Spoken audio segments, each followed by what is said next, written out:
guys, so today I'm going to be organizing all of my backdrops. I have a ton of backdrops. I'll show you guys the bin that I currently house them in, but I want them to get more organized, and I actually have new ones that I have, plus ones that I've had for a couple of years now. So I just want to kind of reorganize it and get everything the way that it needs to be. I use backdrops a lot, and when I make balloon columns for celebrations, for any type of event that we have going on, I have a backdrop for it. So I want to get them placed into these cute little bags, and I'm also going to label them. So I'm going to fold them better. I'm not going to steam them before putting them away because they're just going to get creases in them anyways. So I have this 400 combo pack of bags, and I will link this in the description box down below.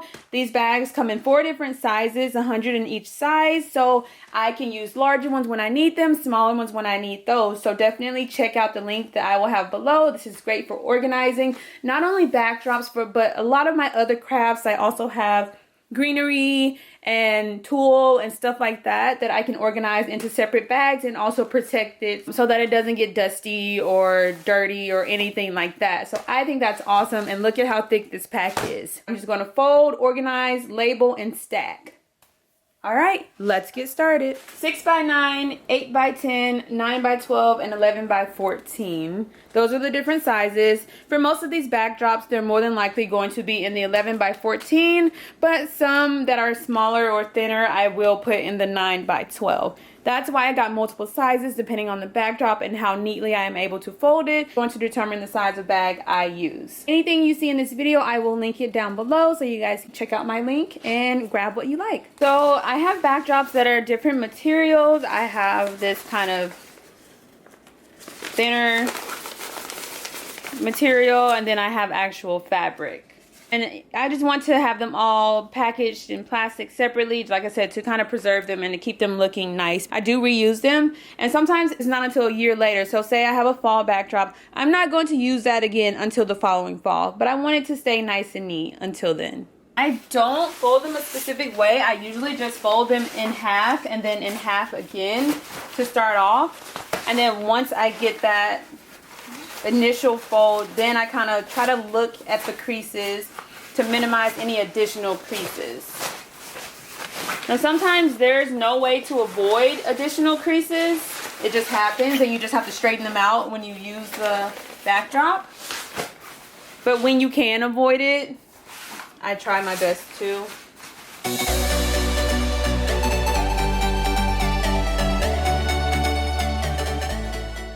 So here's my bag.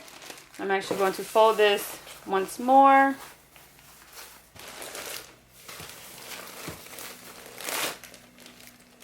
Alright, so I have this backdrop in my bag.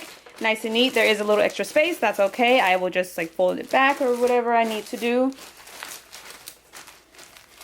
And then I like that it has the resealable adhesive right there. So I'm just going to peel it, stick it, place a label on the front, and keep it moving. Alright, I'm going to do this for all of my backdrops. Some will be larger, some will be smaller. They're different fabrics, different materials, so we get a little bit of everything. But I'm just trying to protect all of them until I'm ready to use them again. So this is a different material. It's a little softer, flimsier. So I may put this in a smaller bag. And again, I'll just steam this when I unpack it, but I'm not going to worry about the lines or wrinkles or anything when I'm storing it because that's inevitable.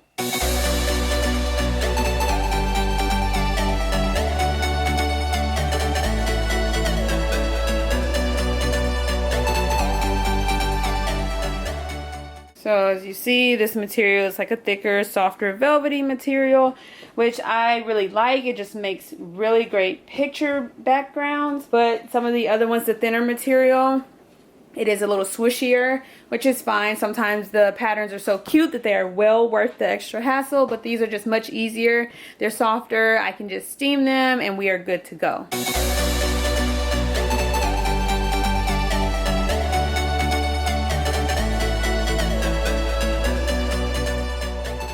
And I just kind of press out all of the air so that I can store many together and the air isn't taking up any unnecessary space.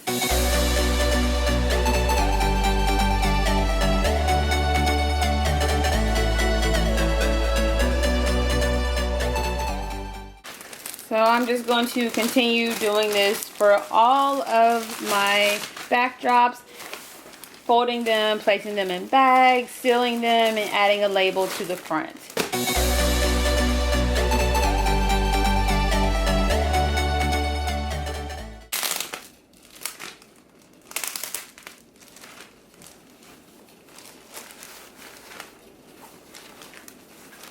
I like that the bags are resealable. I wanted to adjust it, and now I just seal it back.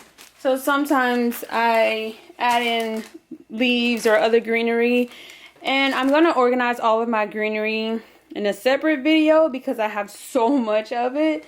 But I just wanted to kind of show you guys a few pieces that I have that are just so cute. I'm going to add that to a large bag because I have them wrapped individually, but I want to keep all of my greenery and leaves and everything together.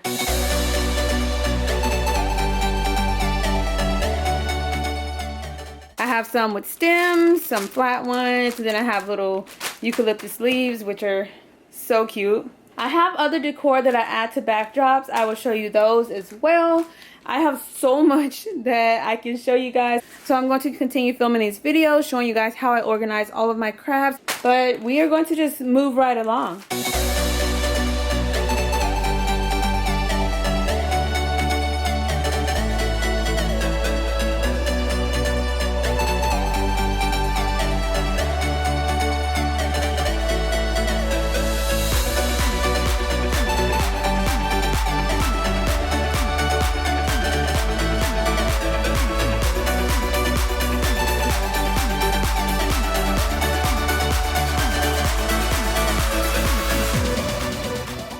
Alright, so I have my labels here. So I'm going to get these on my backdrop bags so that everything stays nice and organized.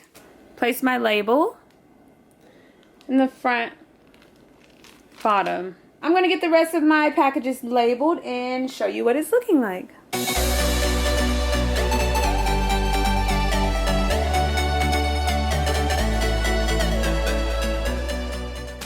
Alright, so this isn't all of them yet, but I just kind of wanted to show you my progress. Beach, greenery, wood, magical fairy. Everything is just labeled so I can easily kind of sift through and find what I'm looking for. Alright, and I do have some backdrops that I have purchased but have not used yet. So I'm just going to leave them in their packaging until I use them, and then I'll transfer them over to one of my bags. Or I may place the entire bag inside. We'll see.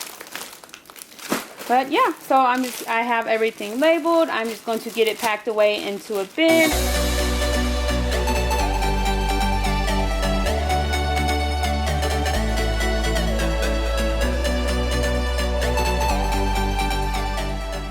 I finished folding, packing, and labeling all of my backdrops. What I love about these bags, as you can see, the large, really thick backdrops fit into them, as well as the small, thinner ones.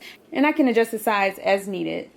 I love having a wide range of backdrops on hand, just because we do take a lot of photos. So I have thicker ones, I have thinner ones. Now they are all going to be packaged individually, and they will be safe and free from the elements or dust or spills or anything like that. So I'm happy about that. And I also have each labeled, kind of find what I'm looking for. So I love that as well. So they're being protected, but I also am making my life easier by organizing them to where I can find what I need fairly quickly. And I may even organize the seasonal ones apart from like the solids, apart from the designs, just to make it even easier. But I want to get these packed away and move on to our next project. Anything you see in this video, I will link it down below so you guys can check out my link and grab what you like.